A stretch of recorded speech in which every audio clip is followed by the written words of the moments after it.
Welcome. In this video I'm going to show you how you can connect these Jabra earphones with your Windows PC. So first of all, you have to simply click and hold this button right here to power on your device until this indicator turns to the blue. So click and hold it. As you can see, it's blinking blue, so put it close to your laptop and then just go to the settings. Next, go for the left side and go for the Bluetooth and devices. Right now, turn on Bluetooth right here and click to add device. We have to select Bluetooth.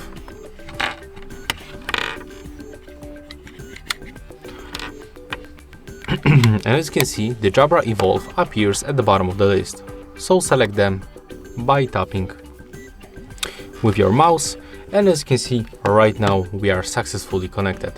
And that's how it looks. If you find this video helpful, remember to leave a like, comment, and of course, subscribe to our channel.